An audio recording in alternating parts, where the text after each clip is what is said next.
se você está aqui porque você jejuou, subiu um monte, está em oração, viu anjos, ou se você entrou aqui porque você está fugindo da polícia, ou se você entrou aqui porque você está arrependido, ou porque você não tem um lugar melhor para ir. O que importa é que você está aqui. E Ele me mandou te dar um recado: avise a todos e a esse fraco que a nossa história ainda vai dar o que falar aqui na cidade de Imperatriz do Maranhão.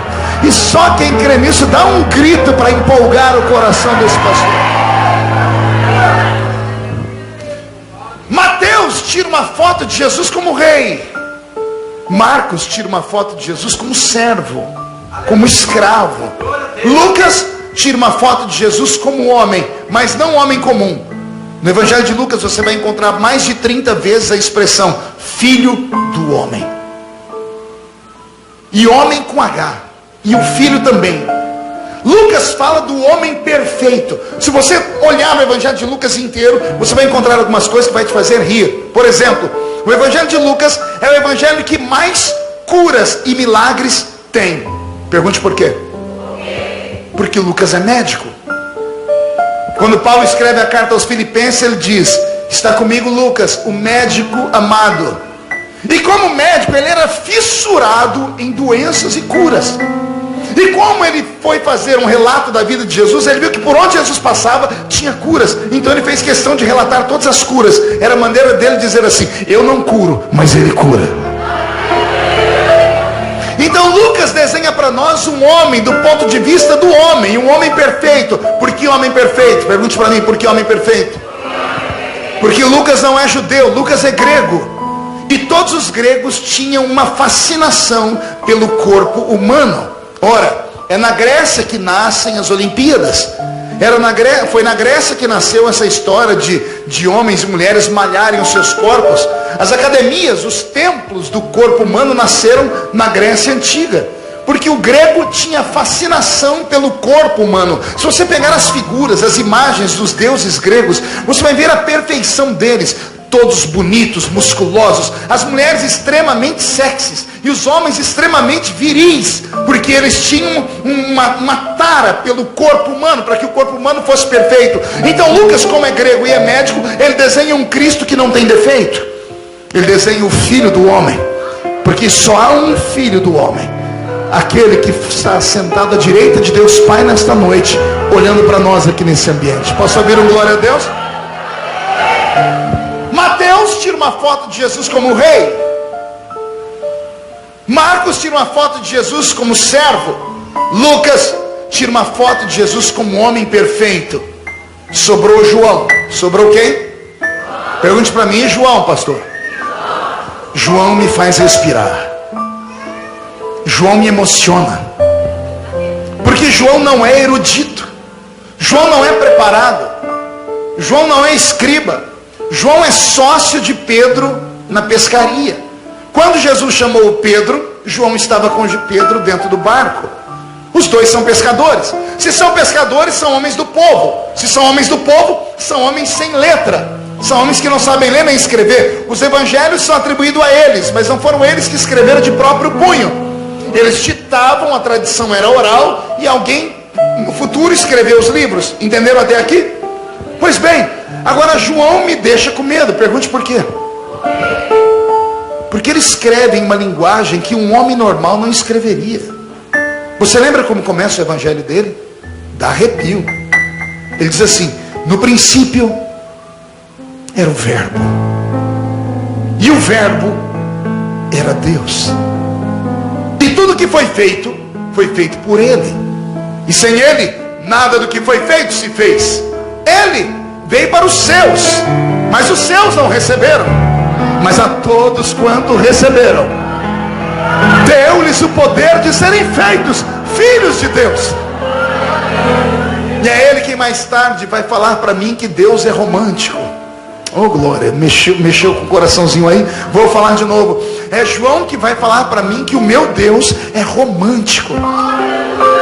Porque no seu texto áureo, no capítulo 3, versículo 16, ele diz: porque Deus amou o mundo de tal maneira que entregou o seu Filho unigênito para morrer em uma cruz, para que todo aquele que nele crê não pereça, mas tenha a vida eterna. Mateus desenha Jesus como um rei, Marcos como servo, Lucas como homem, João descreve Jesus como Deus. Nessas 4 figuras nós temos o céu e a terra se misturando. Se Mateus diz que ele é rei, é porque ele é Deus. Mas se Marcos diz que ele é servo, é porque ele é homem. Se João diz que ele é Deus, é porque ele é Deus. Mas se Lucas diz que ele é filho do homem, é porque ele é filho do homem. Nesses 4 retratos eu tenho a perfeição da imagem de Cristo. Ele não é somente o Deus da guerra, ele é o homem que caminhou entre nós. Como Deus, ele grita para todos os que estão aqui, Imperatriz, nessa noite: vinde a mim, vós, os que estáis cansados e oprimidos, e eu vos aliviarei. Mas como homem, eu ouço ele gemendo, deitado na polpa do barco. O barco vai de um lado para o outro, e os discípulos começam a tirar água do barco, dizendo: vamos afundar. Até que alguém diz: acordem Jesus.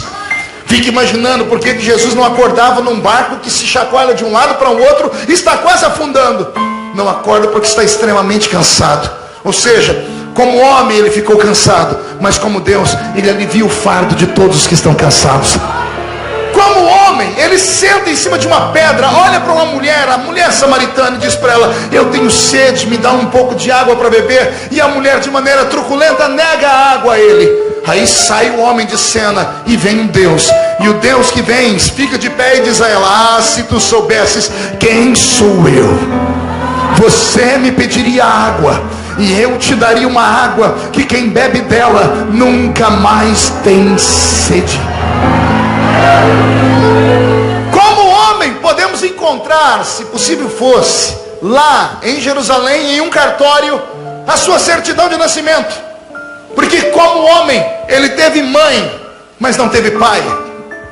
Porque encontraríamos lá que ele é filho de Maria, mas Maria está desposada de um José que já é um homem do alto de seus 90 anos e não pode mais ter filho. Então como homem, ele teve mãe e não teve pai. Mas se olhássemos para o céu hoje e perguntássemos a Deus, ele ia dizer: como Deus, ele teve pai, mas não teve mãe. Porque o Pai sagrado é o eterno que está no céu. Então olha que coisa bela, as conjecturas que nós podemos fazer acerca da Bíblia Sagrada, dentro da visão do número 4. O número 4, portanto, é o número da plenitude. E esta é a palavra profética para esse ministério, pastor Amiraldo. Neste 4º ano, o Senhor coloca tudo que estava fora no lugar. O Senhor pega as peças que estavam desaparecidas do quebra-cabeça e vai encaixá-las. Um tempo de prosperidade, um tempo de visão perfeita, um tempo de glória, como nunca antes foi visto, está chegando pelas portas deste santuário. Bem-aventurado aqueles que ficarem aqui até domingo para verem com os olhos o que estão ouvindo a boca deste profeta falar. O vento vai soprar dos 4 cantos desse planeta e vai trazer força, vai trazer glória, vai trazer milagre, vai trazer batismo com o Espírito Santo, vai trazer construções. E se tem alguém que acredita nisso, não dê um grito agora. Agora é para dar um berro de glória a Deus, porque Deus está trazendo sobre nós o seu milagre. Aleluias.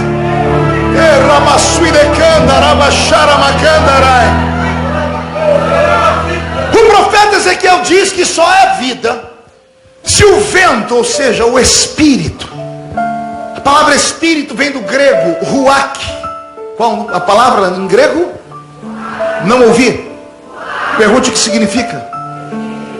Ruach significa sopro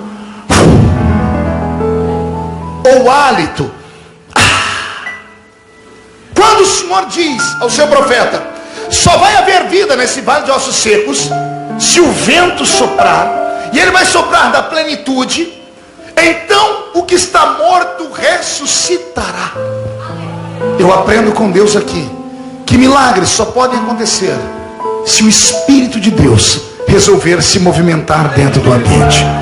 E eu peço licença para começar a pregar neste momento sobre paracletologia ou pneumatologia, que é a doutrina do Espírito Santo. Prontos para fazer uma viagem comigo? Quem está pronto, diga: eu estou. Então levante a mão, coloque no ombro da pessoa que está do seu lado, agarre ela, por favor, chacoalhe ela até ela ficar irritada e diga: entra comigo nessa carruagem. Diga: só tome cuidado, porque é uma viagem só de ida, para dentro do coração de Deus. Aquele grito de glória a Deus que só vocês sabem fazer. Puxa a música para mim, Robson. Não há vida fora do Espírito. Quando Deus criou esse nosso belo universo e plantou este planetinha azul no seio deste universo, e deu a este planetinha vidas, e vidas extremamente interessantes. A princípio, vidas marinhas. Pouquinho antes dela, vida vegetal. Depois delas, então, a vida dos répteis. Depois dos répteis, os quadrúpedes. Depois dos quadrúpedes, as aves. E por fim, colocou ele neste mundo a sua obra-prima, que é o ser humano.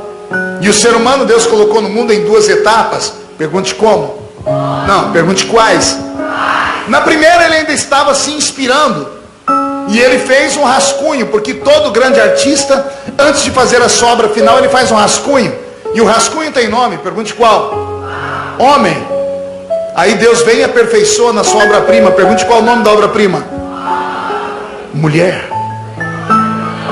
E as mulheres não deram nenhum glória a Deus? Vamos falar de novo, vou começar de novo. O artista chamado Yahvé estava pensando no universo. Fez ele tudo que você pode ver. E por último, nos fez. E nos fez em duas etapas. Primeiro, ele fez um rascunho e chamou o homem. Aí ele veio e aperfeiçoou e fez a obra-prima chamada mulher. Quando eu era aluno de teologia, um idiota na sala de aula, o Abraão, escutou o professor falar assim: qual foi a última criação de Deus no mundo? E o Abraão disse: a mulher. E o pastor disse: parabéns, Abraão, você estudou a Bíblia. Aí o professor disse: e por que é que Deus fez a mulher por último? O Abraão, idiota, disse: para a mulher não dar palpite na criação, pastor. Olha como pensou rápido, miserável. E o professor disse: explica, Abraão. Ele disse: explica. Imagina Deus fazendo e a mulher atrás dizendo: se eu fosse o Senhor.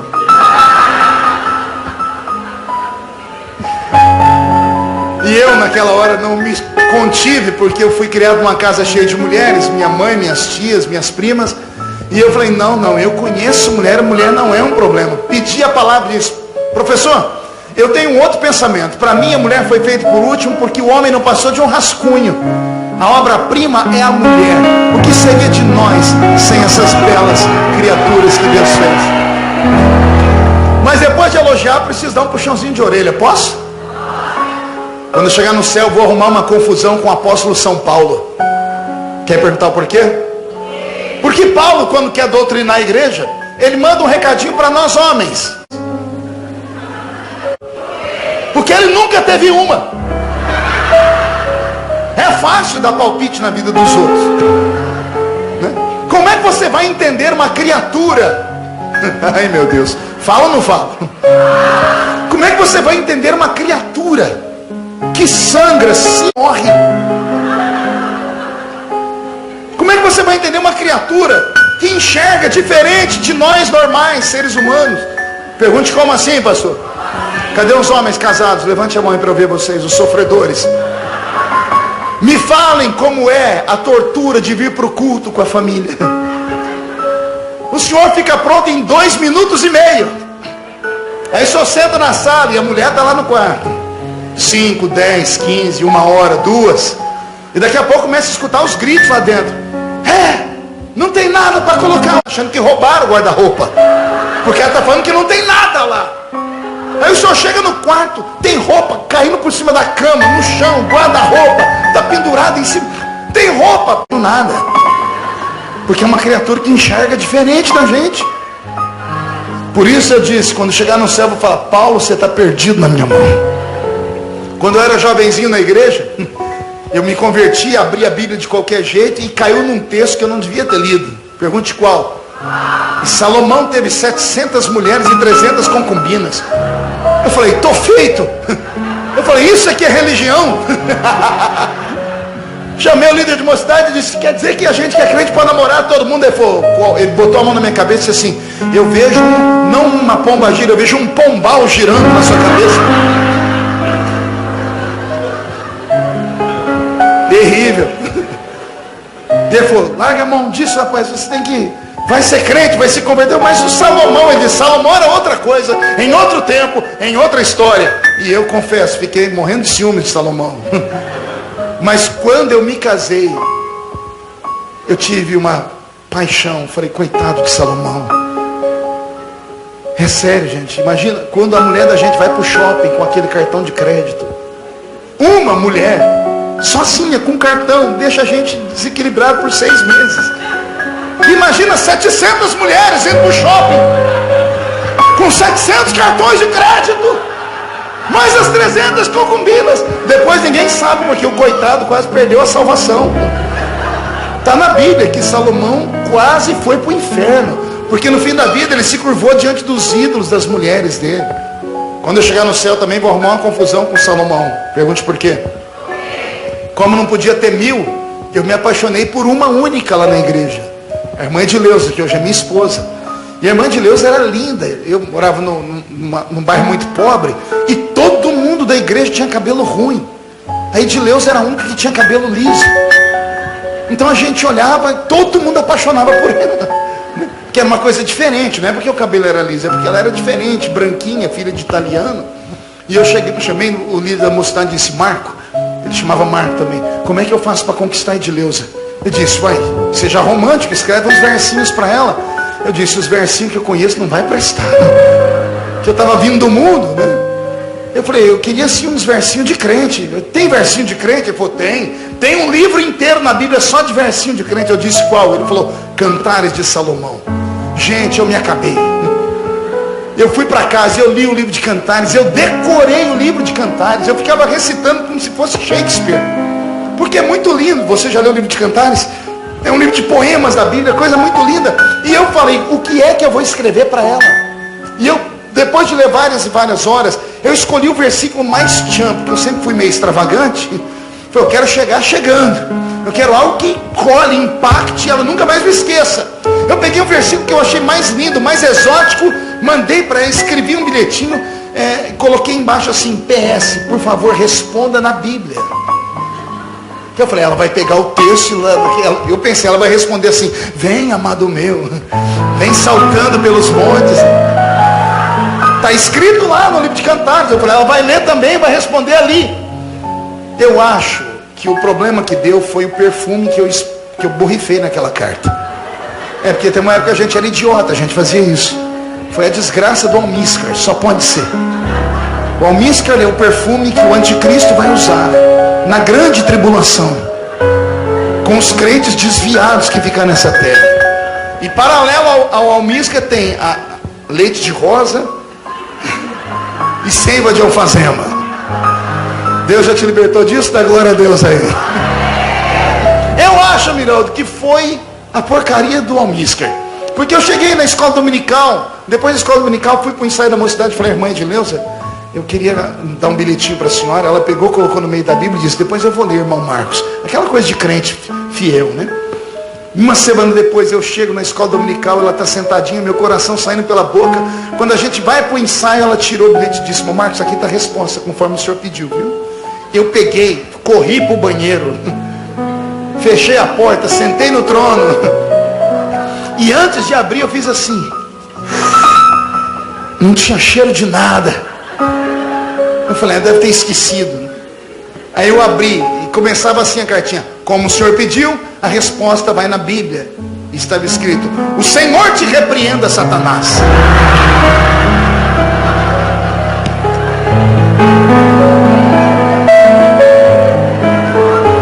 Para trás de mim. Você ri porque não foi você, bocó.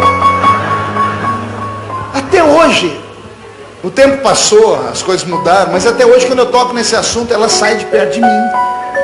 Eu já dormi na sala 2 noites por causa disso. Eu tento puxar assunto, ela não quer falar comigo. Mulheres não entendem. Eu já falei, meu amor, mas eu escrevi um versículo tão lindo. Eu escrevi um versículo assim, Salomão falou assim para a Sunamita, tu és mais bela do que as éguas de Faraó.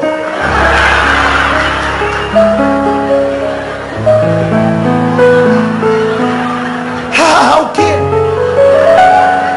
Vocês não entendem. As éguas de Faraó não eram éguas normais. Não adianta. não adianta tentar explicar. Mulher não entende nada de romance, de paixão, de amor. Esse vento que sopra sobre o mundo e que deu a Deus a inspiração para criar a raça humana, deu também à raça humana uma autoridade. Quando o homem estava deitado no pó da terra, veio Deus e soprou sobre a narina do homem. E ao soprar sobre a narina do homem um fôlego de vida, deu a este homem muito mais do que vida. Deu a este homem um elo de ligação entre o céu e a terra. O ser humano não é normal. Nenhum ser humano é normal. Pena que no meio da caminhada a maioria dos seres humanos não se encontram. Graças a Deus eu estou pregando aqui para uma pequena fatia de seres humanos que se encontraram. Todo ser humano carrega dentro dele o céu e a terra. Vou repetir. Todo ser humano carrega dentro dele o céu e a terra. E eu posso provar. Diga para mim, como, pastor? Porque quando começamos a cantar sobre o céu, você chora? Porque o salmista disse: a minha alma tem saudades do céu. Eu só posso sentir saudade do lugar de onde eu vim, do lugar onde eu conheço. Como é que eu posso sentir saudade de um ambiente que eu nunca fui, que eu não conheço? Parte de você veio da terra, parte de você veio do céu. Parte de você é matéria, o pó voltará ao pó. Parte de você veio de Deus, o fôlego de vida, o espírito voltará a Deus, porque foi Deus quem o deu. O ser humano é a única raça do mundo que carrega no seu corpo a impressão digital das mãos de Deus. Isso aqui é forte. Você não entendeu? Eu vou desenhar. Eu disse que você é o único ser do universo. Eu não disse da terra, eu disse do universo, que carrega no seu corpo a impressão digital da mão de Deus. Pergunte por quê. Deus, quando criou os anjos assim. Porque anjos são espíritos. E como eu disse agora há pouco, espírito vem do grego ruach, sopro, fôlego. Deus estava sentado no trono permaneceu. Quando ele pensou nos anjos, nos serafins, nos querubins, no arcanjo, e ele os criou assim. Deus criou os anjos, boa parte deles em série. Deus criou os anjos de que forma? Pergunte para mim, como assim, pastor? Em todas as civilizações do mundo, pessoas que tiveram contatos com seres angelicais desenham os anjos de igual forma. Seres altos, com asas nas costas, cabelos brancos e belos. Nas figuras, nos desenhos da época do iluminismo, da renascença, você vai encontrar os desenhos dos anjos. Todos eles parecem ser iguais. É como se Deus tivesse feito uma fábrica no céu de anjos, e os anjos saíram todos iguais. De igual forma, Deus criou os animais da terra. Você vê um cachorro Shih Tzu aqui no Brasil, e você vai nos Estados Unidos da América e encontra um cachorro Shih Tzu. Eles parecem ser gêmeos. Quem já viu o leão aqui? Todos os leões que você viu são idênticos. Elefante, girafa, rato, barata. Todos os seres parecem ter sido feitos em série, como se fossem clones uns dos outros. Por quê? Porque os anjos Deus criou assim. Os animais Deus criou assim. Terra, gere os animais. Mas quando Deus foi fazer a mim e a você, Ele não só soprou, Ele não conversou com a terra. A Bíblia diz que Ele desceu na terra. A Bíblia diz que Deus usou as mãos dele para pegar o barro. Ele pegou o barro nas mãos, senhoras e senhores. O eterno, o Criador do céu e da terra, que criou tudo pela força da sua palavra e pelo poder da sua palavra, sustenta o universo que agora existe, podendo criar o homem apenas com o pensamento, podendo criar o homem apenas com o poder da palavra, não fez. A Bíblia diz que ele desceu na terra, pegou o barro e fez o homem com as suas próprias mãos. Cada vez que Deus amassava o barro, a impressão digital dele ia ficando no barro. É por isso, e somente por isso, que o diabo te odeia. Não entendeu? Vou desenhar. O diabo te odeia porque você foi feito de maneira diferente. Deus não te fez em série. Somos a única raça que cada um de nós foi feito na ponta do lápis do artista supremo. E eu provo. Diga para mim como, pastor? Faz assim para mim. Todo mundo, chinino, murcha a barriga, estufe o peito, leve esse dedo no olho da pessoa. Diga, olha aí. Vai. Diga, vê se você enxerga uns risquinhos aí no meu dedo. Está enxergando? Diga para ele, isso tem nome. Diga, chama-se impressão digital. No mundo presente tem 7 bilhões de seres humanos. Nenhum tem a minha marca. Não entendeu? Vou desenhar. Existem 7 bilhões de seres humanos no mundo e nenhum deles é igual a você. Por quê? Porque Deus gastou tempo quando te fez. Deus, quando te fez a imagem e a sua semelhança, para que você tivesse autoridade sobre essa terra. Você começa a entender por que Deus te fez? Por que a Bíblia Sagrada diz que todo homem e mulher que aceita Jesus precisa nascer de novo? Diga comigo, nascer de novo. Pergunte ao seu irmão, por que nascer de novo? Só uma explicação. Deus poderia ter nos adotado, porque o filho adotado também é filho legítimo, só que ele recebe um apelido, é filho do coração. Deus não te adotou. Quando você aceitou Jesus, Ele te fez nascer de novo. Pergunte por quê? Porque o filho que nasce do pai herda características do pai. Não entendeu? Desenho. Esse corpinho bonito que está aí do seu lado agora, dê uma olhadinha para ele. Essa criatura perfeita, em forma de um botijão de gás, ou de uma tábua de passar roupa, ou de um lindo violão. Essa compostura, essa composição química, física, recebe um apelido pela ciência, que é um apelido muito poderoso. O apelido ele é definido em uma sigla, DNA, que significa ácido desoxirribonucleico. O sangue de Jesus tem poder. Falar 3 vezes esse nome está batizado com o Espírito Santo.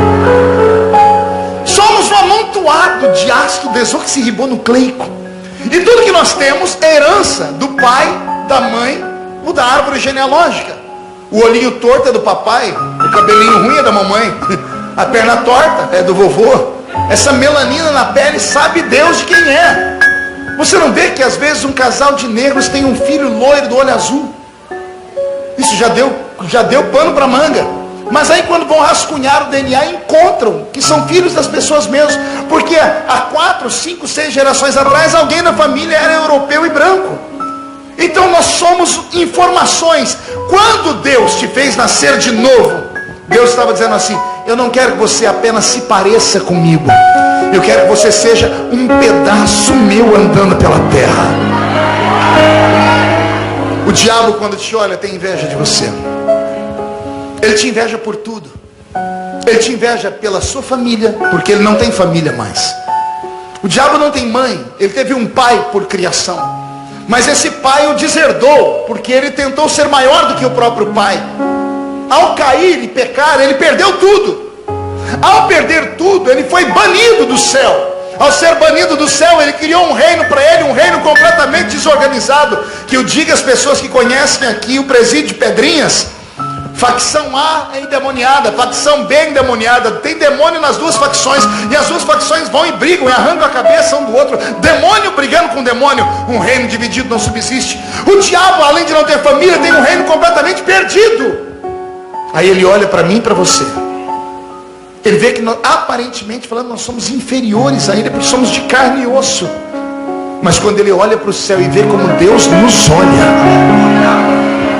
quando ele vê como Deus te ama, quando ele vê Deus te fazer promessas, quando ele vê Deus trazer um pregador lá do estado de São Paulo, aqui nessa noite, só para te dizer: todas as portas estarão abertas diante de ti antes do dia 31 de dezembro.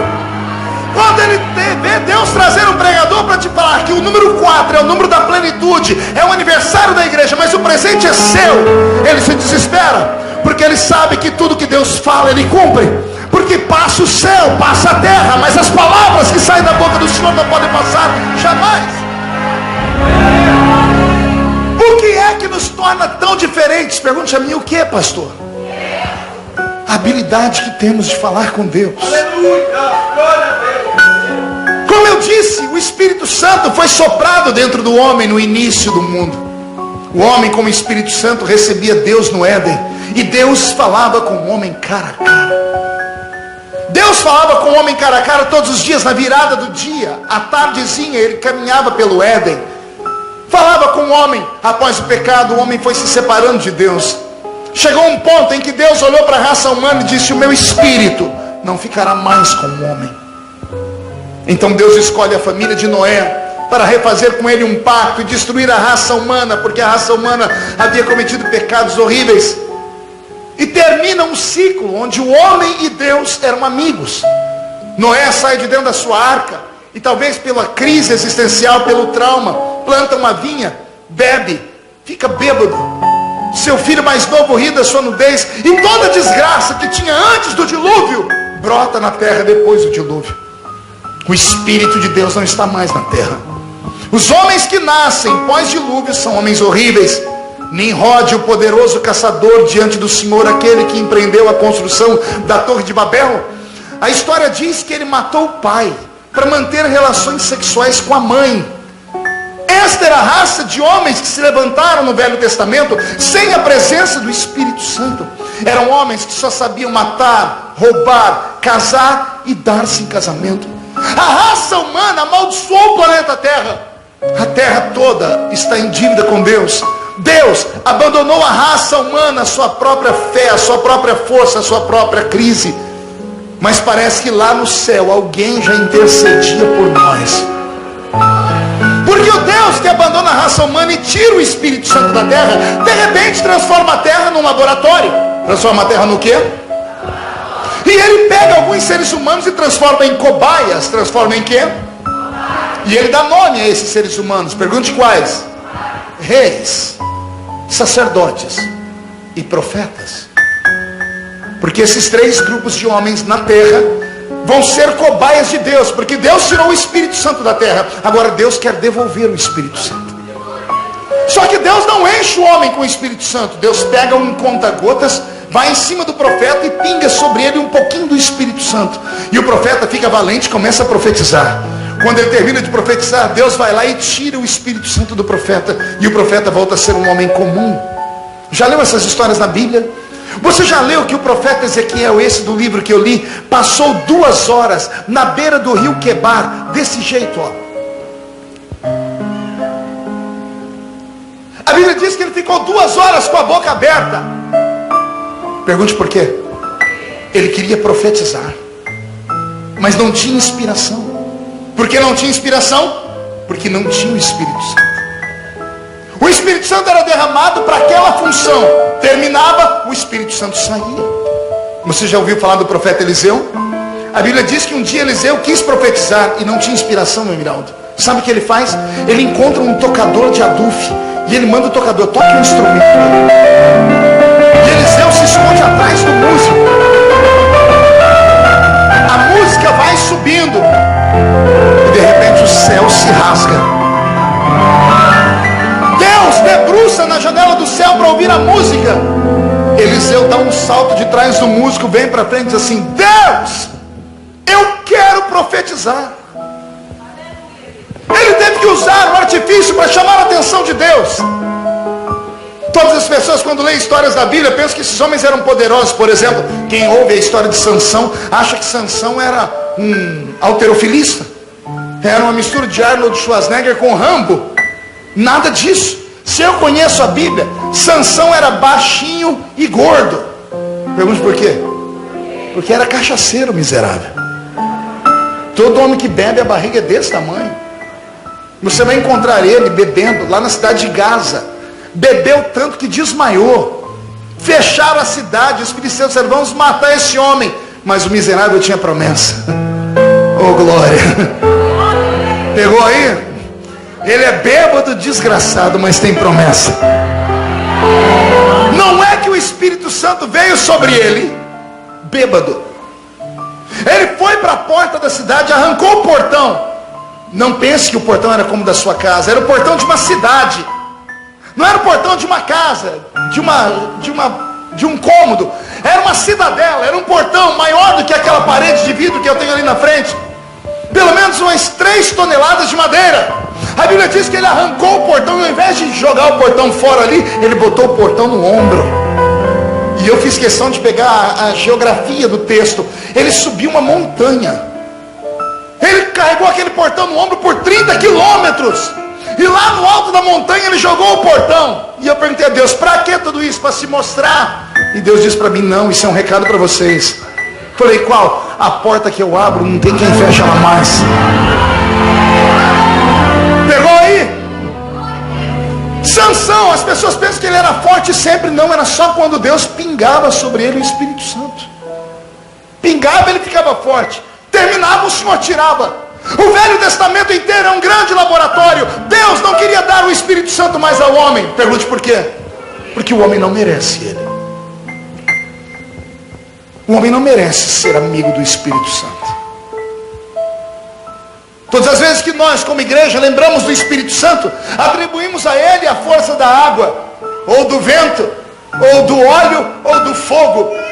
Esses 4 elementos. Mas o Espírito Santo não é um elemento. Ele é Deus. Eu vou repetir. O Espírito Santo não é água, não é vento, não é óleo, não é fogo. Embora água, vento, óleo e fogo sejam símbolos dele, ele é muito mais do que tudo isso. Ele é Deus. O problema é que nós, seres humanos, temos uma dificuldade terrível. Pergunte com o quê? Nossa mente é muito limitada. Também pudera. Dizem os cientistas que quando um ser humano consegue usar 10% do seu cérebro, ele já é quase um gênio. Olha só. Os cientistas que estudam neuropsicanálise dizem que nós só conseguimos usar 10% do nosso cérebro. Como usamos tão pouco do nosso cérebro, não temos condições de compreender Deus. Quando a Bíblia Sagrada diz Pai, Filho e Espírito Santo, falamos que o Espírito Santo é a terceira pessoa da Trindade. Sim ou não? Então olha a mensagem subliminar que vai para o nosso espírito. Se ele é a terceira pessoa, ele é o último da fila. A mensagem que fica subliminar na mente do crente é que o Espírito Santo é menor do que Jesus. É que o Espírito Santo é menor do que o Pai. Isso está errado. Ele não é menor do que o Pai. Tampouco é maior do que o Filho. Porque os 3 são um. A Trindade não tem como ser entendida com a mente. A Trindade só pode ser entendida com a fé e com o coração. Talvez por ele ser a terceira pessoa da Trindade, ignoramos a presença dele numa reunião como essa. Posso ser sincero a vocês? Eu, quando entrei por aquela porta, imaginei ele lá na porta. Porque esta é a casa dele. E todos que entraram aqui passaram pela porta. Quando você passou, ele te olhou. E ele suspirou. Ele olhou para o céu e, como uma criança ansiosa, apertou as 2 mãozinhas, olhou e disse: quem sabe é hoje. Quem sabe é hoje que ela ou ele vão voltar a me buscar. Vão voltar a acreditar em quem eu sou, no que eu sou capaz de fazer. Você não vive buscando um empresário? Ele pode ser o seu empresário. O Espírito Santo pode ser o seu músico.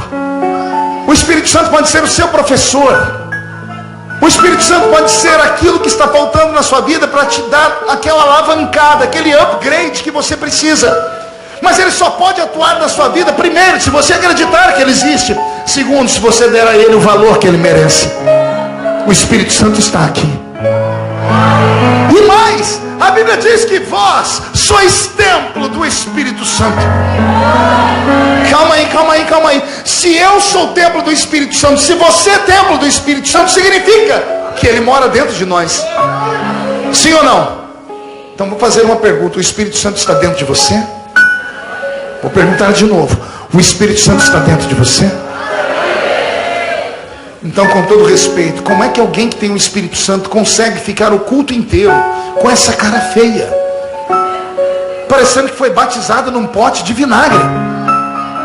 Como é que alguém que tem o Espírito Santo pode entrar aqui com esse ombro murcho, caído, com pena de si mesmo, pedindo a morte, dizendo, não, eu quero entrar na caverna e morrer, porque viver não vale a pena? Como é que alguém que tem o Espírito Santo consegue passar o culto inteiro olhando para o pregador com esse olho seco, parecendo olho de sapo que morreu no dia de enchente? Pior, como é que um crente pentecostal que tem o Espírito Santo dentro dele passa o culto inteiro com essa boca travada, essa boca de aço, essa língua de ferro, esse queixo de concreto? Se você tem o Espírito Santo, deixa ele agir, dê lugar a ele.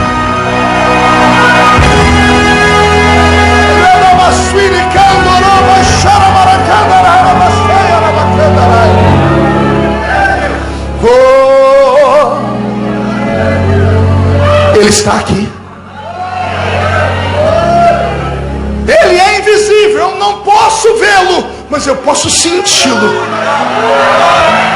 E a vontade dele nesta noite é arrancar você do fundo do poço, é entrar dentro da sua casa, expulsar os demônios que estão atormentando a sua família, é pegar na sua mão, garota e garoto, e entrar com você na universidade e te transformar em um Salomão de tanta sabedoria. A vontade dele é pegar toda a riqueza que há em Imperatriz do Maranhão e colocar na sua mão.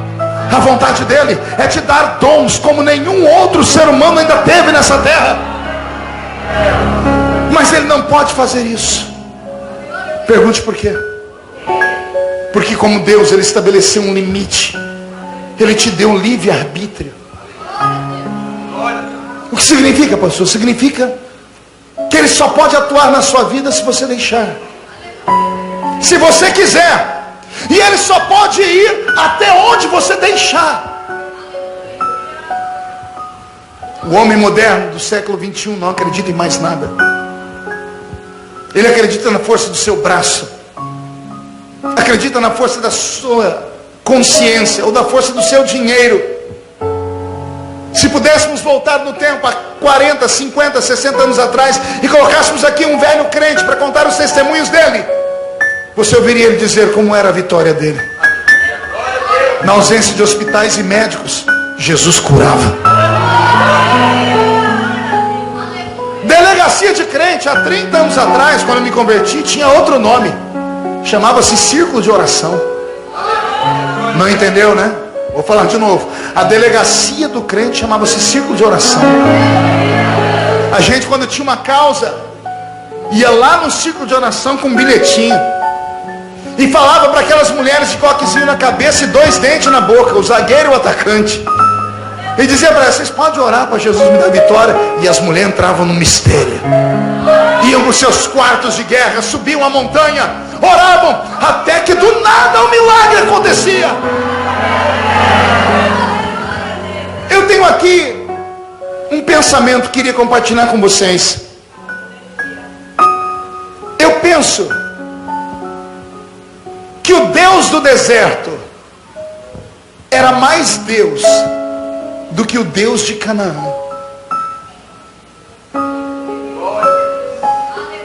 Eu penso que Deus preferia o povo no deserto do que em Canaã.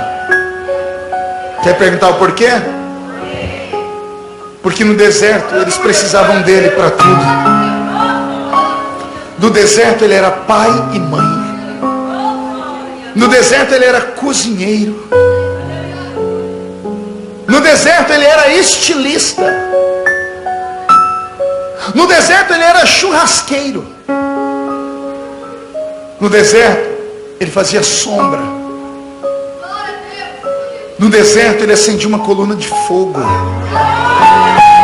No deserto ele era o bombeiro deles. Quando tinham sede, a rocha de Meribá jorrava água. No deserto Deus não dormia. Deus trabalhava 24 horas por dia. Enquanto Israel dormia, os anjos fabricavam os pães no céu. 5 da manhã os pães já estavam na porta das tendas. Aí quando Israel entrou em Canaã, não precisaram mais de Deus, porque agora tem comida, tem roupa, agora tem tudo, tem água. Então parece, senhoras e senhores, que quanto mais modernos vamos ficando, mais distante de Deus vamos vivendo. Antigamente, quando íamos pregar, orávamos e pedimos uma inspiração. Hoje, a minha geração, quando quer pregar algo, entra no Google. Quero falar sobre o sangue de Jesus. Digita sangue de Jesus, vem 50 mil mensagens. Hoje, esse aparelhinho que nós carregamos a tiracolo, e não nos esquecemos dele para nada, nos esquecemos da Bíblia. Esses dias uma irmã esqueceu um filho lá na minha igreja. 5 crianças, um ficou deitado nos bancos. Daqui a pouco ela voltou, esqueci uma criança minha, mas o celular desgraçado estava na mão dela. O homem moderno se esqueceu de algo que está escrito na Bíblia. Por se multiplicar a iniquidade, o amor de muitos se esfriaria. E por se multiplicar a ciência, os homens e mulheres se perderiam.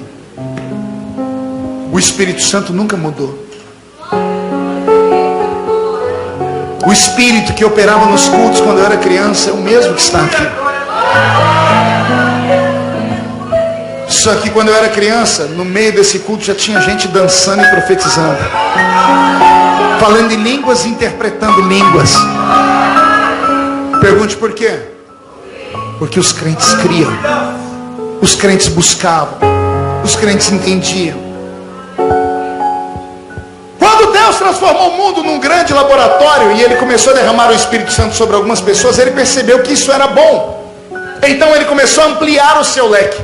A Bíblia diz que um dia Moisés estava falando com o sogro dele, Jetro, e ele disse: eu não estou dando conta, porque o povo é muito grande, são 3 milhões de pessoas. E Jetro diz a ele: escolhe homens e reparta com eles a sua carga. Moisés foi falar com Deus, e Deus disse para ele: boa essa ideia, escreve 70 nomes de homens. E Moisés escreveu. E o Senhor disse: eu vou tirar do que eu te dei e vou dar para esses 70 que estão na lista. Olha como Deus era. Deus não poderia ter dado àqueles homens uma outra experiência, mas o homem não merecia o Espírito Santo. Então Deus tirou do que deu para Moisés e repartiu com 70 homens. A história é interessante, leia na Bíblia depois. 2 desses 70, 2 estavam fora do arraial. O nome deles era Eldade e Medade. E os 2, quando foram cheios do Espírito Santo, começaram a pular e a profetizar no meio da rua.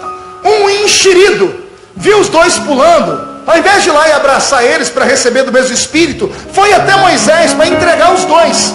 Josué parou ele e perguntou o que ele ia fazer. E ele disse a Josué: quero falar para Moisés que tem 2 homens pulando e profetizando fora do arraial. Isso é um escândalo. Josué entrou na tenda, falou para Moisés e disse: eu posso ir lá e matar os 2? Moisés ficou de pé e disse: ô Josué, quem dera, não somente os 2 lá fora, quem dera, não somente os 68 aqui dentro, porque eram 70, 68 com 2, 70. Quem dera todo Israel fosse cheio do Espírito Santo.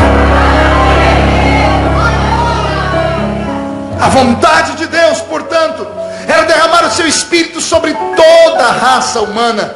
835 anos antes de Jesus nascer, Israel vive a sua pior seca, a sua pior crise. A crise é tão grande que as pessoas que estão casadas abandonam seus casamentos ou as suas luas de mel e vão morar no meio da rua.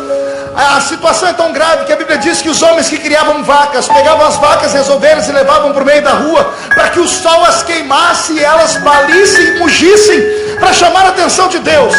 A Bíblia diz que as mulheres que tinham as suas crianças que estavam desmamadas, deitavam as crianças no chão quente, para que o choro das crianças chamasse a atenção de Deus, porque Deus havia virado as costas para a raça humana. O choro subiu ao céu. Deus tomou um profeta por nome Joel e disse: avise ao povo que eu recebi a oração deles. Joel subiu em cima de uma pedra, olhou para a nação e disse: vou profetizar. E olha o que Deus diz através da profecia dele: eis que nos últimos dias derramarei do meu Espírito sobre toda a carne. Vossos filhos e vossas filhas profetizarão, vossos jovens terão visões, os vossos velhos sonharão sonhos. Naqueles dias, diz o Senhor, derramarei do meu Espírito sobre os servos e sobre as servas, sobre os que estão perto e os que estão longe, e virá o terrível e grande dia do Senhor. E a lua se converterá em sangue, e o sol se converterá em trevas, porque o dia do Senhor será terrível. Deus abriu os lábios dele e fez uma promessa para a raça humana. Ele disse: o espírito que eu tirei de Adão, eu vou devolver para vocês. Mas não é de qualquer forma. Há todo um ritual. Atravessamos o livro do Velho Testamento para o Novo, Malaquias para Mateus. Entre Malaquias e Mateus nós temos um período chamado interbíblico, 400 anos que Deus fica sem falar com a raça humana. Parece que Deus havia abandonado o homem, mas Deus fez uma promessa, e tudo que Ele promete Ele cumpre. Ele deixou escrito na sua palavra: não sou homem para mentir, não sou filho do homem para me arrepender das coisas que eu prometo. E Ele prometeu que derramaria o Espírito dele sobre toda a carne. Então, 400 anos depois que Deus fica sem falar com a raça humana, lá no início do Novo Testamento, aparece um barbudo usando uma roupa feita do pelo do animal. Ele entra em Jerusalém gritando: arrependei-vos, porque é chegado o reino de Deus sobre a terra. Um dia esse homem está batizando na beira do rio Jordão, e ele vê um homem descendo, e ele diz: eis aí o Cordeiro de Deus que tira o pecado do mundo. Esse homem vai batizar esse Cordeiro de Deus, e as pessoas perguntam: que homem é esse? Que até João para ouvir. João escutou e gritou: esse é o homem que eu digo para vocês, que eu não sou digno de desatar as alparcas dos seus pés.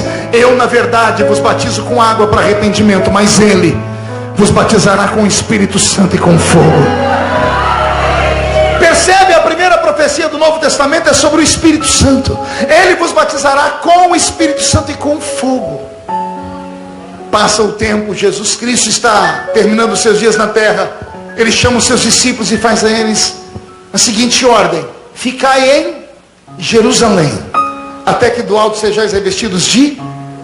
não ouvi. Ficai em... ficai onde? Em Imperatriz? Pergunte ao seu irmão: por que Jerusalém? Olhe para mim que eu vou te falar. Jerusalém no seu tempo não era uma terra muito querida. Era desejada, mas não querida. 27 vezes destruída por guerras. Fica perto de lugar nenhum, longe de tudo. Tudo em Jerusalém maltrata a gente. As pedras maltratam a gente, a água maltrata a gente, o oxigênio maltrata a gente, o sol maltrata a gente. Todas as vezes que eu vou a Jerusalém, eu fico imaginando o que foi que Deus viu nesse lugar aqui. O dia que você for lá, você vai ver. A água é saloba, as pedras são claras, arde os olhos da gente. Você só sofre naquele lugar. E todo mundo quis aquela terra. Eu perguntei a Deus: por que o Senhor não diz ficai na Fenícia, até que do céu sejais revestidos de poder? Porque a Fenícia sim era a capital de todos os barcos da navegação do mundo antigo. Por que Deus não diz ficar em Atenas, a capital do intelecto do mundo antigo, onde só tinham pessoas inteligentes? Por que Deus não diz ficar no Egito, que era a mãe de todas as culturas e desenhos de obras artísticas que haviam na terra? Não, Deus diz ficar em... Pergunte a mim por quê, pastor? Jerusalém tem um significado. A palavra Jerusalém significa habitação da paz. Aqui está o segredo. O Espírito Santo só desce onde tem paz. Ele não pode descer sobre a sua vida. Seu coração parece Bagdá. Ele não pode descer na sua casa. Sua casa parece Beirute. Ele não pode descer sobre a sua terra, porque a sua terra parece a Síria. Guerra, pancadaria, palavrões, xingamentos, músicas mundanas, coisas horríveis. Por isso o Espírito Santo tem se afastado de nós. Quer ver ele voltar? Santifique a tua casa. Encontrar uma salinha pequena, uma casinha apertada. Cenáculo significa sala, não era igreja, não era uma sinagoga, não era um santuário. Era um lugar isolado, uma sala de uma casa que alguém emprestou para eles orarem. Enquanto Jerusalém estava em festa, quase 120 crentes estavam ajoelhados orando. E eles não oraram 10 minutos, não oraram uma hora, não oraram um dia. Foram 10 dias de oração. Quantos dias de oração, igreja? Não ouvi. Olha para o seu irmão e diga: você oraria 10 dias sem parar? Foi por isso que aquela igreja recebeu ele. 10 dias depois, o Espírito Santo desceu. Eu fiz uma pergunta a Deus, pergunte qual? Por que o Espírito Santo não desceu imediatamente? Se Jesus foi, ele disse: eu vou para o Pai e vos enviarei um outro Consolador. Por que ele não fez isso imediatamente? Pergunte ao seu irmão: por que você acha que aconteceu? Pergunte para mim: o que aconteceu, pastor? Preste bastante atenção, e eu encerro aqui. Quando Jesus entrou no salão onde Deus está, depois de 33 anos e meio sem ver o Pai, dar um beijo na face adorada do Criador, matar a saudade, o Pai deve ter apontado o trono, dito para ele: sente, porque o trono é seu, todo poder te é dado no céu e na terra. Podendo tomar o trono, Jesus não faz. Eu penso que Jesus em pé estava e em pé ficou por 10 dias. Pergunte: fazendo o quê? Intercedendo por nós. Pergunte como? Dizendo assim: Pai, eles não podem ficar sozinhos lá embaixo. O Senhor passou o Velho Testamento inteiro com eles. Dispensação da inocência, consciência, governo humano, era patriarcal e lei. De Gênesis a Malaquias, 39 livros do Velho Testamento, 4.000 anos de história. Deus Pai esteve na terra. Abrimos o Novo Testamento, 33 anos e meio, Deus Filho esteve na terra. Agora por 10 dias a terra fica vazia. Nem Deus Pai, nem Deus Filho, nem Deus Espírito Santo. A terra não é destruída nesses 10 dias, porque os crentes estão numa salinha orando. Porque a oração da igreja sustenta o mundo. A igreja é o sal da terra, a igreja é a luz do mundo. Nesses 10 dias Jesus olhava para o Pai, acredito, dizia assim: Pai, manda, Pai, manda o Espírito Santo. E eu imagino o Pai olhando para ele dizendo assim: não posso. Por que não, meu Pai? Porque o homem não merece. Eu imagino Jesus falando: papai, eu já alertei eles. Eu disse a eles: se pecarem contra mim, tem perdão. Se pecar contra ti, tem perdão. Mas se pecar contra o Espírito Santo, não há perdão. Olha que coisa interessante, igreja. Na Trindade Divina tem uma personagem que é tão sensível, e eu me emociono, pastor. É tão querida, é desprovida de maldade, é desprovida de violência, é desprovida de angústia e tristeza. A única coisa que ele faz é confortar. A única coisa que ele faz é consolar. Já leste na Bíblia que é ele que intercede por nós com gemidos inexprimíveis? Consegue imaginar um Deus que, sendo Deus, quando te vê doente, machucado, caído, traído, ao invés de te abandonar, te segura nos braços e geme, e intercede ao Pai com gemidos que o homem não consegue entender, gemidos inexprimíveis. E Jesus disse: se pecar contra mim, tem perdão. Pode falar o que quiser de mim, disse Jesus. Se quiser falar do meu Pai, também pode falar, mas não fale do Espírito Santo. Por quê? Porque ele é puro. Quando ele desceu no dia do batismo de Jesus, ele desceu em forma corpórea de uma ave. Que ave era, igreja? Uma águia?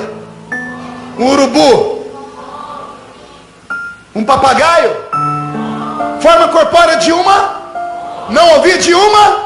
Quero ouvir um coral. Forma corpórea de uma? Você sabe por quê? A pombinha é a única das aves que não tem fel no seu estômago. E mais, você nunca verá uma pombinha ciscando uma carniça.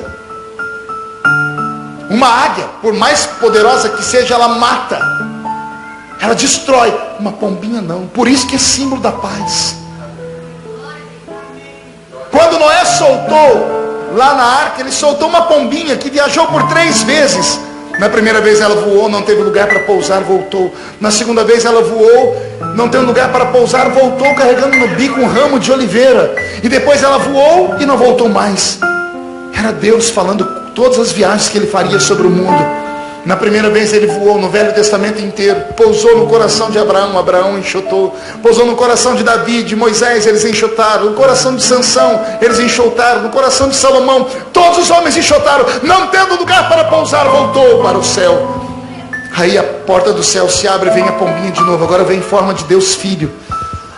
Não tendo lugar para pousar, porque os homens mataram ele. Ele volta para o céu, carregando no bico um raminho de oliveira. Ele é a oliveira verdadeira. Nós, jambuzeiro bravos, que fomos nele enxertados. Aí depois Noé abriu a janelinha, ela saiu de novo e não voltou mais. Por quê? Porque está aqui conosco nessa noite. Não é mentira. Não é palavra persuasiva de pregador. O Espírito Santo é real. E Ele está entre nós. E nesta noite, termino como comecei. A ordem de Deus foi que esse Espírito saísse dos 4 cantos da terra e viesse sobre este santuário para ressuscitar sonhos, para ressuscitar famílias, para ressuscitar projetos, para ressuscitar ministérios. Ele quer te devolver tudo que você perdeu, mas Ele quer que você acredite que Ele existe de verdade. Houve um tempo na terra, e eu encerro aqui, em que a igreja não fazia nada sem antes perguntar para Ele. Já leu o livro de Atos dos Apóstolos? Deveria se chamar Atos do Espírito Santo. Você vai ver o Espírito Santo em cada capítulo agindo de uma forma. Os crentes não compravam e não vendiam sem perguntar ao Espírito Santo antes. Não se separava um obreiro da igreja porque ele era dizimista fiel ou porque ele era importante. Orava-se a noite toda e ouvia uma voz dele dizendo: apartai para mim Barnabé e Saulo para a obra que eu os tenho chamado, dizia o Espírito Santo. Eu sempre faço uma pergunta que ninguém consegue me responder. Por que no Novo Testamento, no livro de Atos, todas as vezes que o Espírito Santo descia, ele descia sobre todos? Ele não escolhia meia dúzia. Atos capítulo 2, estavam todos reunidos no mesmo lugar. De repente veio do céu um som como de um barulho forte e impetuoso que encheu toda a casa onde estavam sentados. Foram vistos por eles línguas repartidas como que de fogo, as quais pousaram sobre cada um deles, e todos foram cheios do Espírito Santo. Atos capítulo 10, Pedro está pregando em Cesareia Marítima, na casa de um pagão chamado Cornélio. Pedro diz: e enquanto eu pregava, caiu o Espírito Santo sobre todos que estavam na casa. Filipe está em Samaria e ele diz: enquanto eu pregava, caiu o Espírito Santo sobre todos que estavam naquela casa. A pergunta que eu faço é essa: por que que naquela época o Espírito Santo, quando caía, caía sobre todos? E hoje eu estou aqui pregando a 1h15. Tem crentes chorando, tem outros falando em línguas, mas tem uns que não param de mascar essa desgraça do chiclete. Tem uns que não param de abrir a boca de sono, olhar para o relógio, lixando a unha, não vendo a hora do culto acabar. Por quê? Nos deterioramos com o passar do tempo, não damos a Ele o valor que Ele merece. Mas eu venho como mensageiro de Deus, venho como atalaia nesta hora para dizer: se Ele encontrar aqui dentro um remanescente, se o Espírito Santo encontrar aqui nesta igreja um grupo de homens e mulheres loucos, malucos, apaixonados, que acreditam, que vão subir o monte, que vão orar, que vão jejuar, e Imperatriz do Maranhão será sacudida pelo maior avivamento que ela já ouviu falar na história. E se tem alguém que acredita e que se candidata a esse cargo, dá um grito para acordar a cidade inteira, por favor.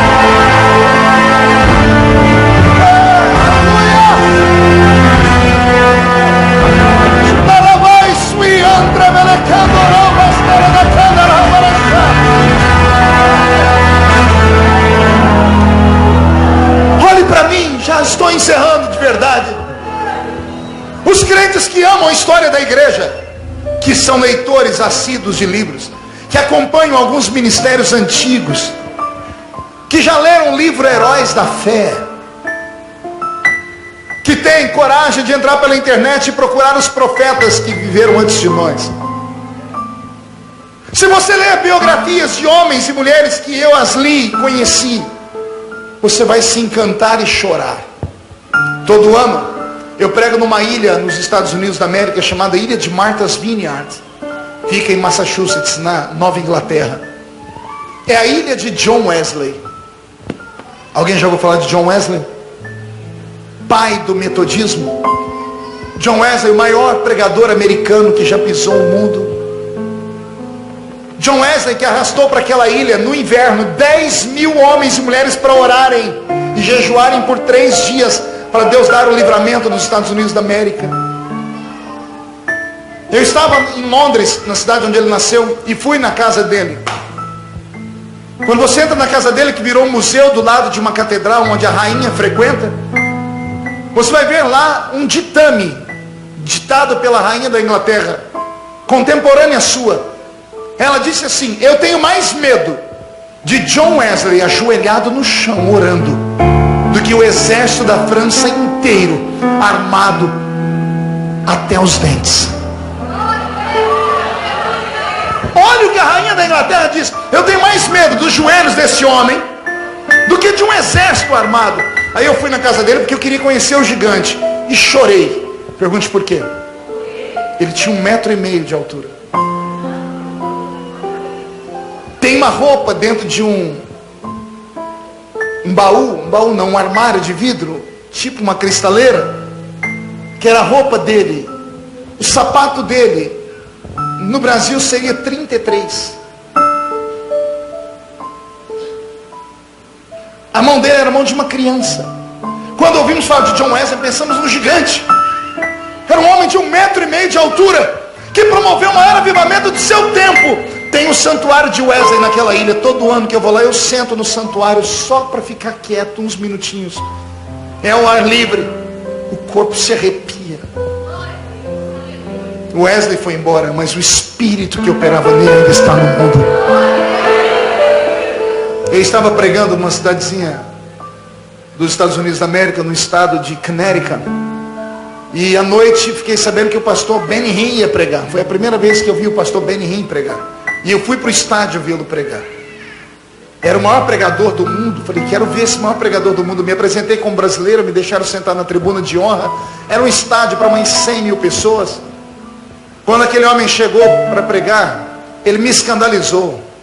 Ele agarrou o microfone e disse assim: brothers and sisters, I'm sorry, but I'm so tired. I'm so tired. I need some rest now. Entenderam tudo aí, né? Ele disse: irmãos e irmãs, eu quero pedir desculpa a vocês, mas eu estou extremamente cansado e eu preciso descansar. E ele disse: eu posso pregar sentado? E o povo disse amém. Ele botou uma cadeira e sentou. E eu falei: esse é o maior pregador do mundo? Ah, se eu pego esse microfone. Olha o assembleiano. E ele começou a pregar, mas ele pregava, foi me dando um sono. E não era só em mim não. E ele começou a falar: Zaqueu subiu na árvore, e aquelas histórias que daqui a pouco estava o ginásio quieto. Ele parou, ficou em pé e disse: uau, he's here. Ele está aqui. I'm feeling your presence. Estou sentindo a sua presença. Come on, Holy Ghost. Come on, Holy Spirit. Diz: vem, Espírito Santo. Vem. O tecladista dele começou a tocar. Ele colocou uma mão aqui, Emeraldo, e a outra assim. E ele começou a dançar.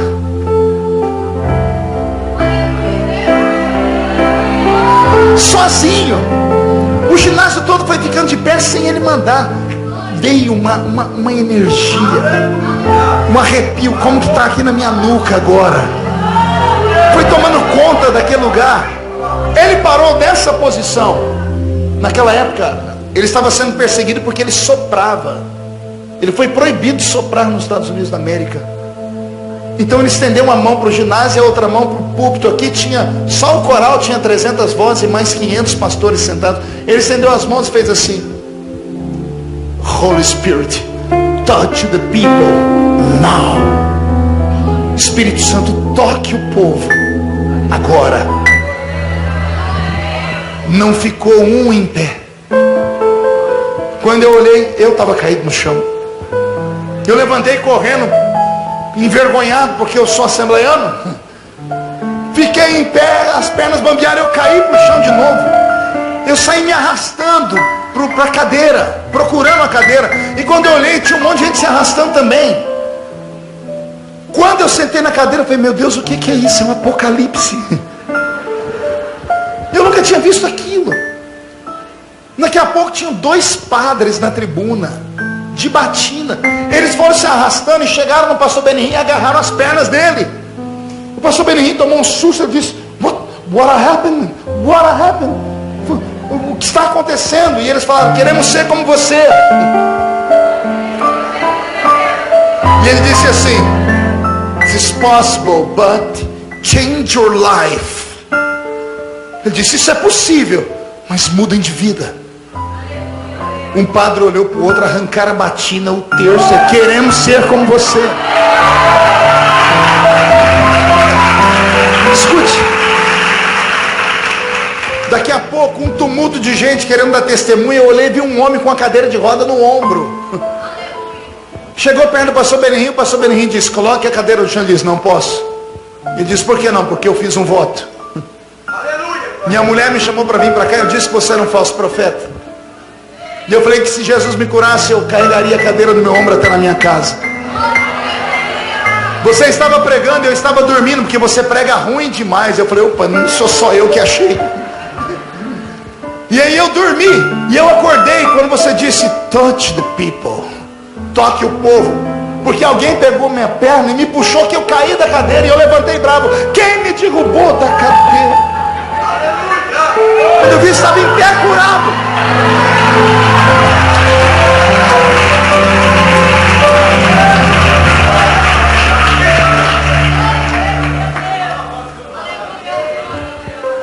Aleluia. Esse homem recebeu a unção num culto às 5:30 da manhã, na Pensilvânia, quando ele foi ouvir uma mulher pregar. Escute aí, senhoras. Ele foi ouvir uma mulher pregar, Kathryn Kuhlman. Ele diz que às 5:30 da manhã ela entrou no culto, e com ela entrou a glória de Deus. Ele diz que ela começou a cantar e ela teve uma crise de choro. E ela dizia assim: não machuquem o meu amigo, porque ele é tudo que eu tenho.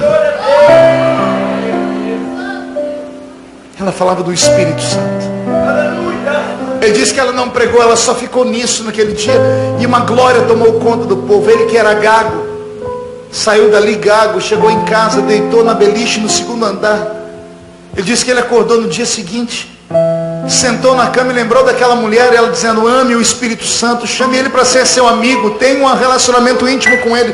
Ele disse que sentou na cama gaguejando, disse assim: good morning, Holy Spirit.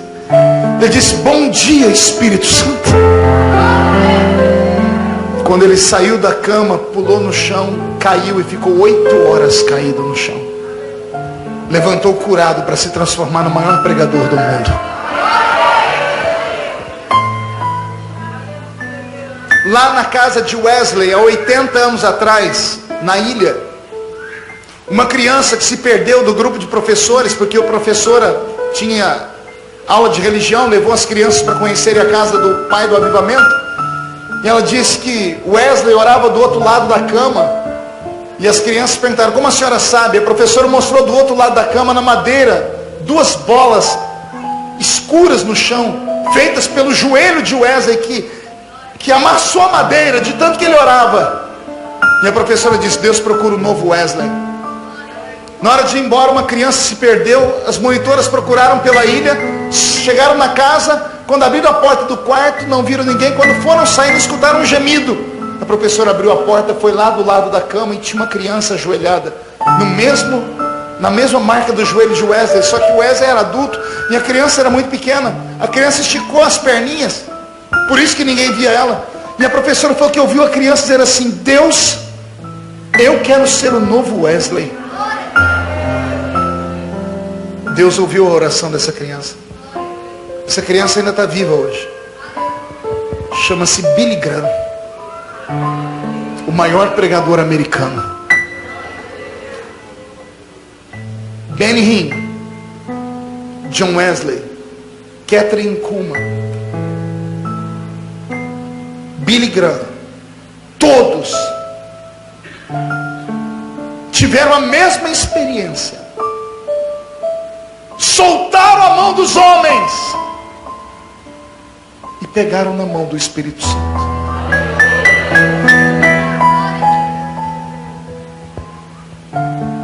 Quando Jesus me chamou, a minha igreja tinha passado por uma violência, um escândalo. Eu moro numa cidade de 37 mil habitantes. Imagine isso há 30 anos atrás, quase. 30 não. Esse ano eu faço 25 anos atrás. 25 anos de casado, gente, calma. Há 25 anos atrás, o pastor da igreja tinha tocado nas finanças.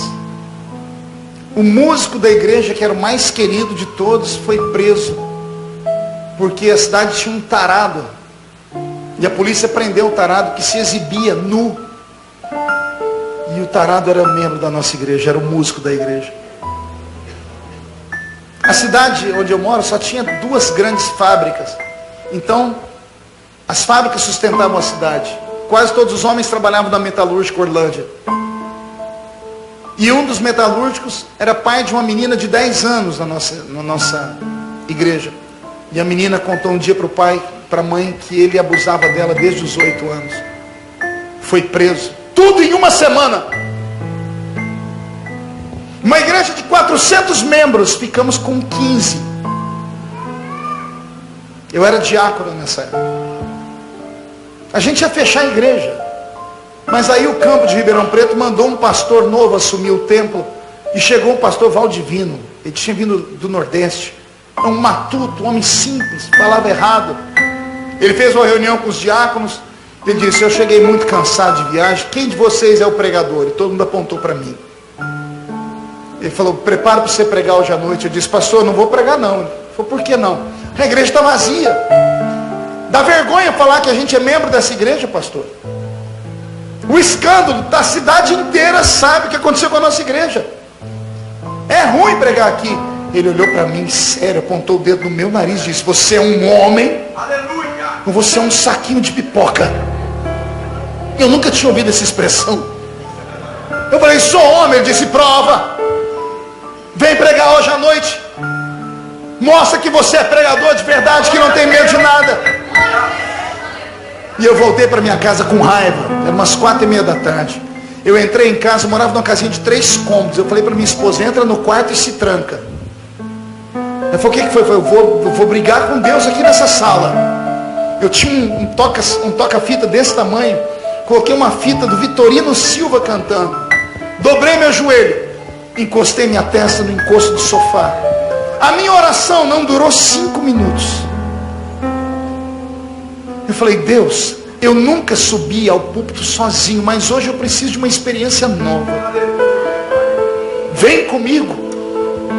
E do encosto do sofá saiu um vento que bateu na minha testa e me jogou para trás. Eu caí debaixo da mesinha de centro da sala. Eu fiquei encurvado, meu corpo tremia. Eu não conseguia abrir os olhos, porque eu fui olhar para cima, uma luz clara, forte, como se fosse fogo, chegava a queimar minhas pálpebras.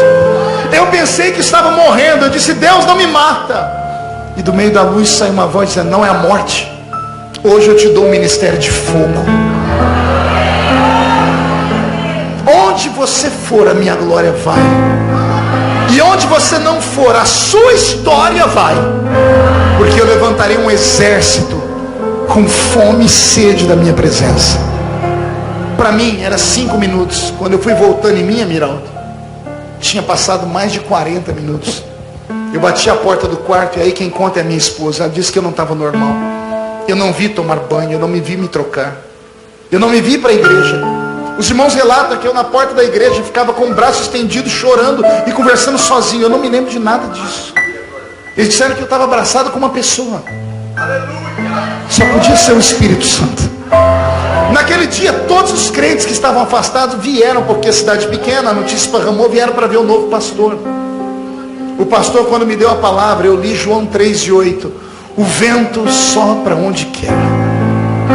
Ouves a sua voz, não sabes de onde vem, nem para onde vai. Assim é todo aquele que é nascido do Espírito. Começou a cair gente da porta da igreja até no altar. O culto acabou, era 2 da manhã. Com curas, batismo com o Espírito Santo. Nós tínhamos uma congregação num outro bairro. O pastor disse, quarta-feira o Marco vai estar pregando lá. E eu nem sabia o que fazer. Quarta-feira a igreja entupiu de gente. Eu fui e li o mesmo texto. Aconteceu a mesma coisa. Eu não pregava. Eu li o texto e Deus tomava conta do povo. Foi assim que nasceu o ministério que Jesus me deu. Hoje, eu tenho bagagem, porque estudei. Hoje eu conheço a Bíblia, mas naquele tempo, eu só tinha experiência. E eu confesso a vocês, às vezes sinto falta da experiência. Porque a letra vazia mata, mas o Espírito vivifica. Incline a sua cabeça. Ele está aqui.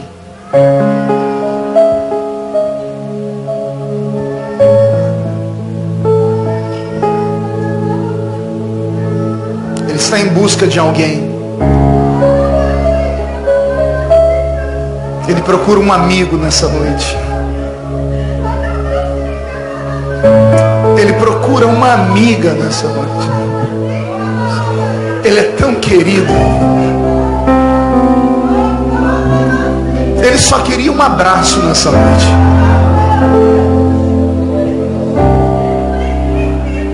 Ele só queria encontrar alguém que o convidasse para caminhar pelas ruas de Imperatriz, para entrar dentro da sua casa.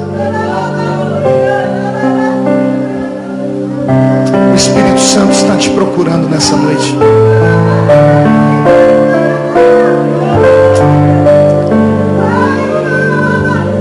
Está ficando de pé.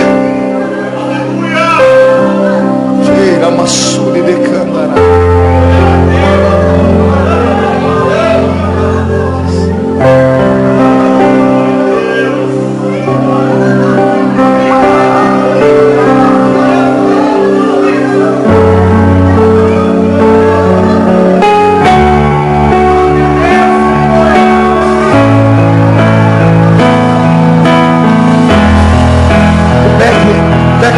Pode nos ajudar?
Quem está do seu lado? E as cantoras vão me ajudar aqui ou não? Conhece esse louvor? Conhece? Vamos cantar.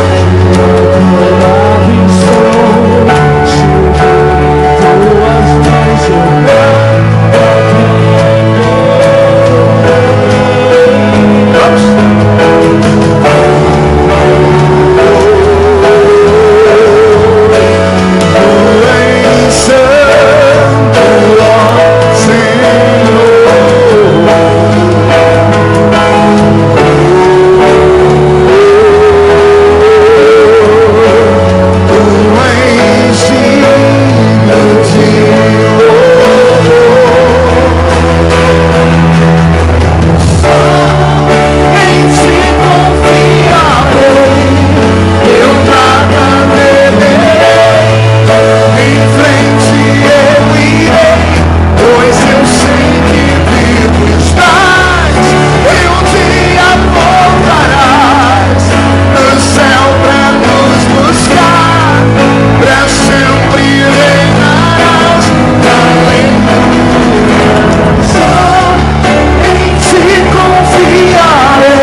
Espírito Santo.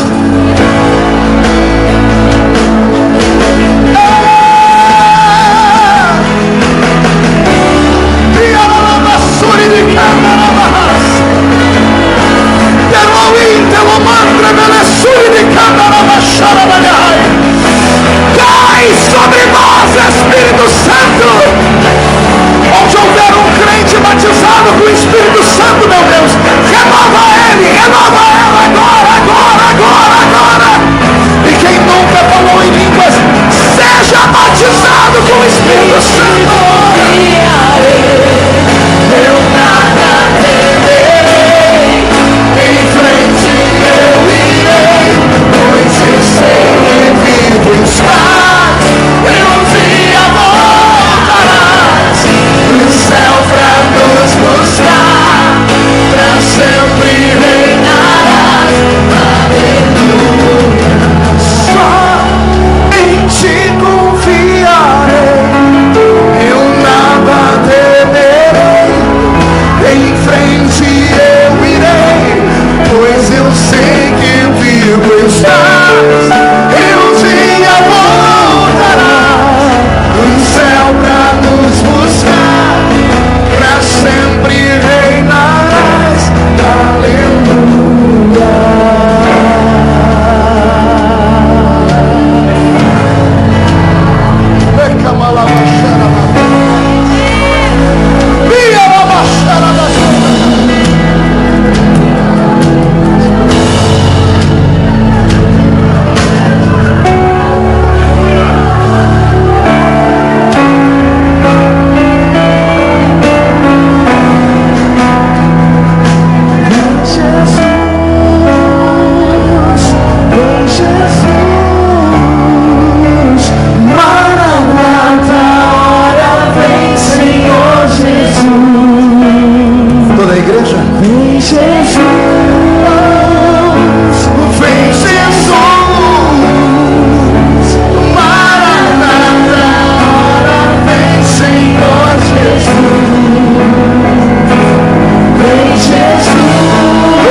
Sua cabeça.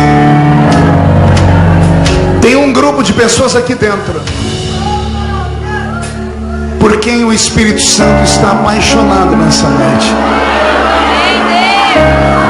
São homens e mulheres que andam lutando contra si mesmos, tentam firmar os seus passos na rocha e não dão conta. Homens e mulheres que foram expulsos, excomungados dos seus ministérios. Esperavam que você fosse um super-homem, uma mulher maravilha. E quando descobriram que você era só um ser humano, acharam melhor te expulsar da igreja. E você foi excluído, excomungado. A Bíblia diz que tudo que é desligado na terra é desligado no céu. É por isso que você não tem mais alegria de viver. O seu nome foi riscado do livro da vida. A igreja quis fazer o papel do Espírito Santo. E a igreja erra quando faz isso. Quem convence o homem não é a igreja. Quem convence o homem da justiça, do juízo e do pecado é o Espírito Santo. E Ele te trouxe aqui nessa noite para te dizer que Ele te ama. E que você ainda vai ser pastor, garoto. E a senhorita será uma grande obreira. Você ainda vai gravar um CD de música, a sua música vai ser cantada em vários idiomas.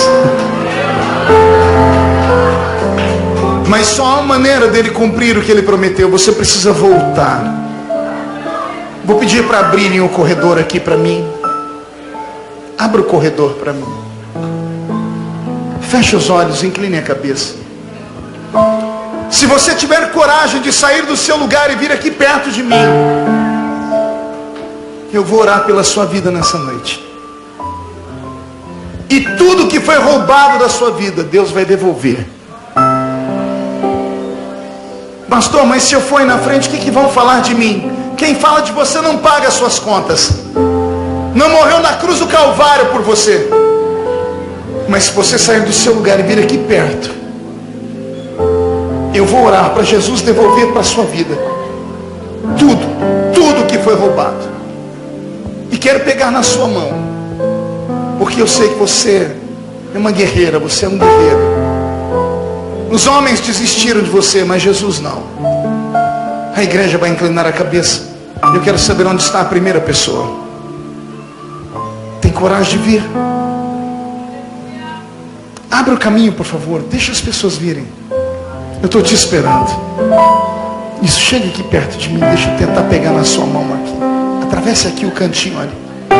Fique aqui. Fique aqui perto de mim, meu irmão. Se vocês abrirem o corredor, as pessoas vão conseguir vir. Isso. Pode chorar.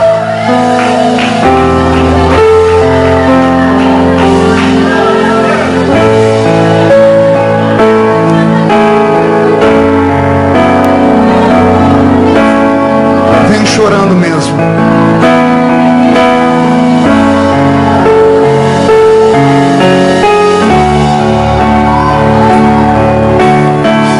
Pastor Amiral,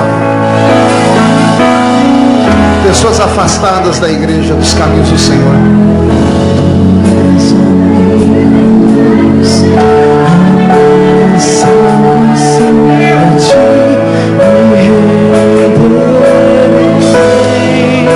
Mas alguém vai vir?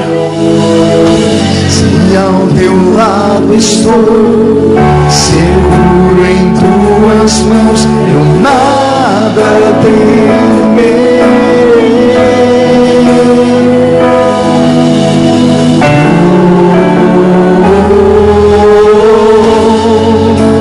Tu és santo, ó Senhor.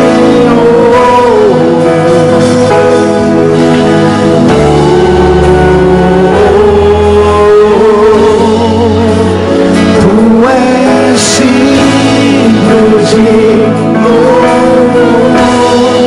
As pessoas estão vindo aí.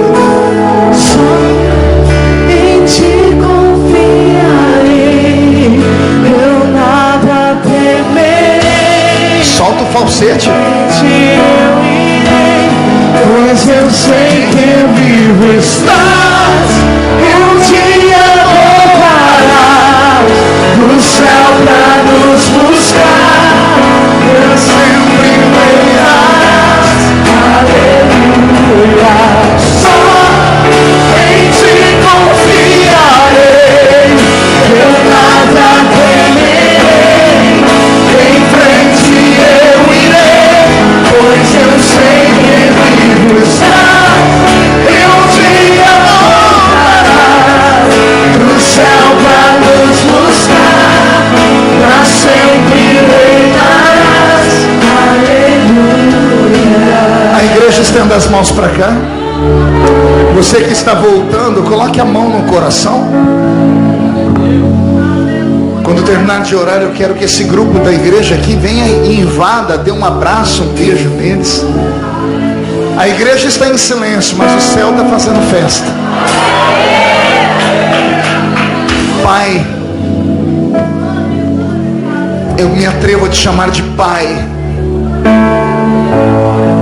porque ninguém entende o ser humano como o Senhor entende. Às vezes o nosso coração é como lixo, meu Deus. Às vezes a nossa mente, ó Pai, é como um deserto. A nossa natureza é ruim. Se o próprio apóstolo Paulo orou assim, meu Deus: o bem que eu quero fazer não faço, mas o mal que não quero faço todo dia. Ele que era um homem santo, imagine nós. Mas é na nossa dificuldade, na nossa perversidade, é na nossa fraqueza que nós te encontramos, Pai. Espírito de Deus, amigo das horas incertas, eu te convido a caminhar no meio deles, a limpar os corações, a expulsar as coisas ruins, a mandar embora os outros espíritos, porque a casa está ficando limpa. Oh, a casa está ficando limpa. O sangue de Jesus perdoa os pecados, cai sobre as nossas vidas e nos purifica.